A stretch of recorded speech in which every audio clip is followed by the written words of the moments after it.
umaga po. Ako si Dr. Leonard Concepcion, isang ophthalmologist dito sa Central Luzon Doctors Hospital.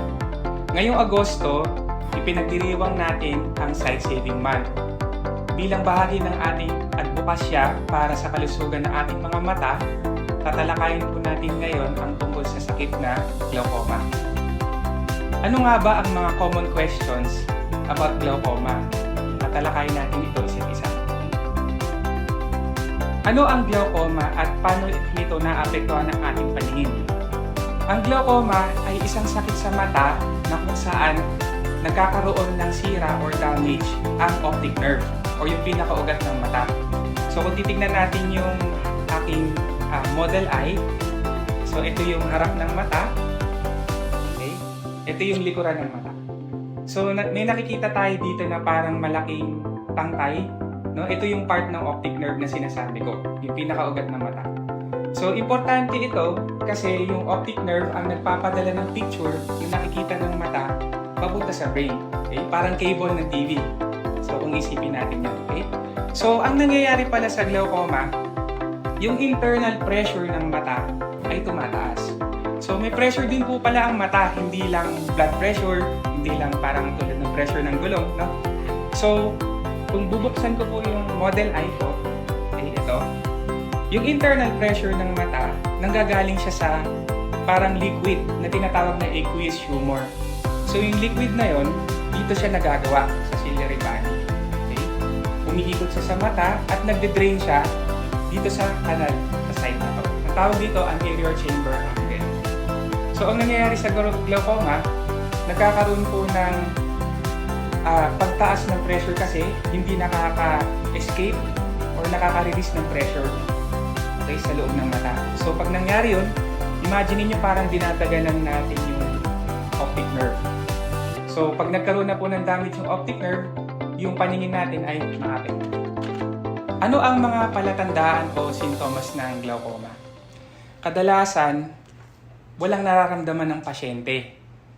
Okay, so kapag ang glaucoma na sakit, usually nakikita siya as an incidental finding sa clinic.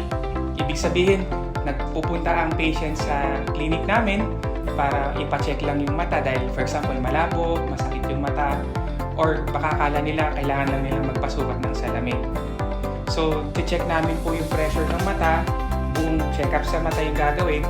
Tapos doon natin makikita, pag may nakita tayong mga sintomas na for example, mataas yung pressure ng mata, yung ugat ng mata ay malaki, doon natin nagkakaroon ng parang hinala or glaucoma suspect na tinatawag.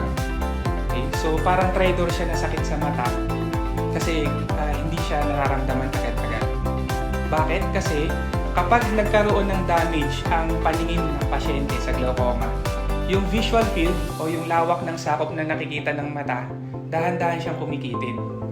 Okay? Nagagaling muna yung abnormality sa outside ng vision natin, papunta sa gitna. Naman kasi sa ating kadalasan yung gitnang vision eh. So hindi siya agad napapansin. Okay? Meron ding isang klase ng glaucoma na tinatawag na angle closure glaucoma, na kapag bigla itong sinumpong sa pasyente, bigla siyang aatakihin ng glaucoma. So ibig sabihin nun, masakit yung mata, namumula, malabo yung paningin, biglang lumalabo, at may yung kuminsan na kino-complain nila, may nakikita silang mga halo sa mga surrounding sa mga lights, parang rainbow. Okay? So usually pag ganun po yung sintomas ng patient, inaatake siya ng glaucoma, yung pressure ng mata ay napakataas. Sino ang mas nanganganib na magkaroon ng glaucoma? So ito yung mga tinatawag nating risk factors. Number 1, ang glaucoma kasi ay sakit na namamana. Okay? Family history. Pangalawa, sign of aging, no? Yung pag nagkakaedad na. Kadalasan nakakakita kami ng mga glaucoma patients na 50 years old at mas matanda pa dun nagkakaroon. Okay? Yung mga patients natin na nasaktan yung mata, nahampas, napinsala yung mata, no? So eye trauma. Usually, ang binabantayan ng naming mga ophthalmologists na long-term na komplikasyon nun ay pagkakaroon ng glaucoma. Yung mga pasyente po na gumagamit ng gamot na steroids. So, yun yung prednisone. Okay? So, Kung narinig nyo na yung gamot na prednisone, no, ito yung pinaka-common na steroid na ginagamit. Madalas pong gamitin ng mga pasyenteng may hika, may asthma, may COPD, yung mga pasyenteng may matinding rayuma, or yung mga may autoimmune disease. Okay? So, dahil po gumagamit yung mga pasyente natin ng prednisone or steroid, lalo na kapag matagal na panahon, halimbawa taon nang ginagamit, kailangan pong magpatingin sa ophthalmologist dahil binabantayan natin yung pagtaas ng pressure ng mata. Yung tinatawag na secondary side effect na glaucoma. Okay? Meron ding mga glaucoma na inborn, no? Congenital glaucoma. Hindi ito, very rare siya, pero nangyayari to. No? So parang congenital defect. So pagkapanganak ng baby, na nagkakaroon tayo ng mga senyales na may glaucoma yung baby kasi, for example, meron akong baby na patient. Akala nila, ang cute-cute ng baby, akala nila maganda sa itsura niya yung mata niya kasi malaki yung mata niya. Kumbaga yung normal size ng mata ng baby, mas malaki yung mata ng baby na yun. Ang napansin lang nila, luha ng luha yung baby, tas irritable siya. Nung pinatingin sa aming mga ophthalmologist, meron pala siyang glaucoma. Okay? So, yun yung isa sa mga kailangang bantayan din. Paano po ba na-diagnose ang glaucoma? Okay, so una sa lahat, tinitignan po ng ophthalmologist ang internal pressure ng mata. Meron po kaming instrumento, tulad ng microscope na nasa tabi ko, na meron nakakabit na tonometer. Okay, yun yung pang-check ng pressure ng mata. Okay? After nun, tinitignan din namin yung optic nerve mismo. Gamit yung microscope or meron tayong tinatawag na fundus photo. Isa siyang machine na available dito sa ating eye center sa CLDH para mapicturan, mabuti at ma-measure yung size ng optic nerve. Kasi pag malaki yung ugat ng mata, mas malaki yung chance na mag-positive siya sa glaucoma. Meron din po tinatawag na perimetry. Machine po ito ulit na available dito sa eye center natin sa CLDH. Tinitest po nito ang lawak ng sakop na nakita ng mata. Doon natin malalaman kung gaano kalubha yung damage ng glaucoma sa mata. Meron din pong tinatawag na OCT or Optical Coherence Tomography. So medyo mahabang term. Para siyang scan sa mata na meron din po dito sa CLDH Eye Center. Minimeasure po namin yung optic nerve at yung mga nerves na lumalabas dun sa pinakamalaking ugat ng mata. So nandito banda. OCT ang nakakapag-diagnose nun para meron tayong mas magandang staging ba or kumbaga yung tinatawag na mas magandang classification kung anong klaseng glaucoma yung meron yung patient, kung gaano kalubha ito para mas maagat natin magamot or malunasan. Okay. Ito po yung pinaka-importanting tanong sa lahat. Meron po bang gamot ang glaucoma? Babalik po ba ang aking paningin kapag nagamot po yung glaucoma? Una sa lahat, ang sinasabi ko po sa mga patients ko na may glaucoma, kapag dumating ang pasyente sa amin, at malubha na ang damage ng glaucoma sa mata, hindi na po babalik sa dati. Original na paningin, hindi na po. Kung ano na po yung natitira na vision ng pasyente, yun na lang po yung maililigtas namin mga ophthalmologist. Bakit? Kasi optic nerve po, like any other nerve sa katawan, for example, stroke patient, di po ba?